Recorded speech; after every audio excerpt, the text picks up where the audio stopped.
ইসরায়েলকে ধাঁধায় ফেলতে ইরান এবার নানা রকম নতুন কৌশল অবলম্বন করছেন। এমনই সব চাঞ্চল্যকর তথ্য দিয়েছে ব্রিটিশ সংবাদ মাধ্যমগুলো। ঠিক কোন পথে নতুন করে ইসরায়েল এর বিরুদ্ধে নতুন ফোন দিচ্ছেন ইরান? বিস্তারিত থাকছে লিমা সায়ন্তীর ডেস্ক রিপোর্টে। ইসরায়েল হত্যা করতে পারে এই আশঙ্কায় অন্তত 15 শীর্ষ পরমাণু বিজ্ঞানীকে আত্মগোপনে পাঠিয়েছে ইরান।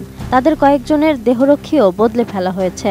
ব্রিটিশ সংবাদ মাধ্যমগুলোর তথ্য অনুযায়ী দেশটিতে যারা বিশ্ববিদ্যালয়ে শিক্ষকতা করছিলেন তাদের জায়গায় পরমাণু কর্মসূচির সঙ্গে কোনো সম্পর্ক নেই এমন ব্যক্তিদেরও নিয়োগ দেওয়া হয়েছে। এদিকে ইরানের পরমাণু কর্মসূচি ধ্বংসে নানা তৎপরতা চালিয়ে যাচ্ছে ইসরায়েল। 2010 সাল থেকে দেশটির বেশ কয়েকজন পরমাণু বিজ্ঞানীকে গুপ্ত হত্যা করেছে ইসরায়েলি গোয়েন্দা সংস্থা মোসাদ। ইরানের পরমাণু বিজ্ঞানীদের সম্পর্কে তথ্য পেতে দেশটিতে গুপ্তচর বৃত্তি করছে মোসাদের এজেন্টরা।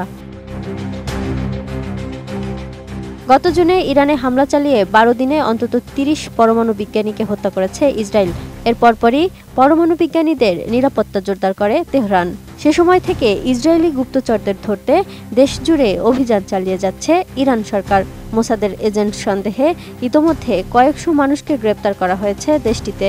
বিশ্বমানের থার্মিক্স রড, সালাম স্টিল থার্মিক্স, দেশের একমাত্র থার্মিক্স রড। ইসরায়েলের হয়ে গুপ্তচর বৃত্তির অভিযোগে গত সপ্তাহেও 20 জনকে গ্রেপ্তার করে ইরানের নিরাপত্তা বাহিনী। গ্রেপ্তার হন রুজবেহ ভাদি নামের এক পরমাণু বিজ্ঞানীও।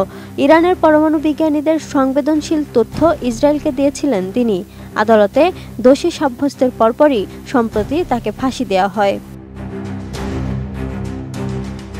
সম্প্রতি টেলিগ্রাফকে ইরানের কর্মকর্তারা জানান, ইসরায়েল হত্যার পরিকল্পনা করেছে এমন তালিকাভুক্ত প্রায় 100 পরমাণু বিজ্ঞানীর মধ্যে অন্তত 15 জন আত্মগোপনে রয়েছেন।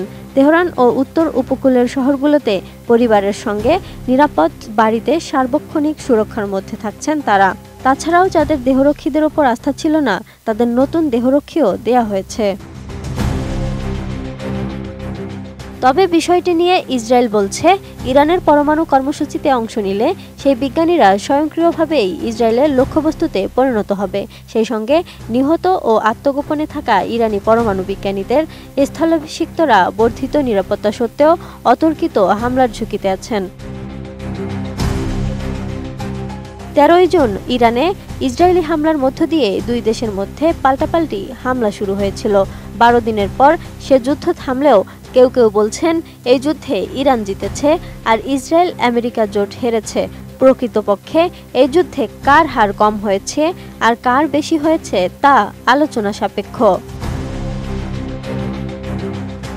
এই যুদ্ধে ইরান তার বাঘা বাঘা বিজ্ঞানীদের হারিয়েছেন। অনেক আইআরজিসি কমান্ডার ও সদস্যকে হারিয়েছেন। ইরানের আকাশ প্রতিরক্ষা, পারমাণবিক কেন্দ্র, সামরিক স্থাপনা, হাসপাতাল, জাতীয় সম্প্রচার কেন্দ্র এবং বেসামরিক মানুষের ঘরবাড়ি সহ অনেক অবকাঠামো আংশিক বা সম্পূর্ণ ধ্বংস হয়েছে। তাদের অনেক নিরপরাধ শিশু, মহিলা ও সাধারণ মানুষকে জীবন দিতে হয়েছে।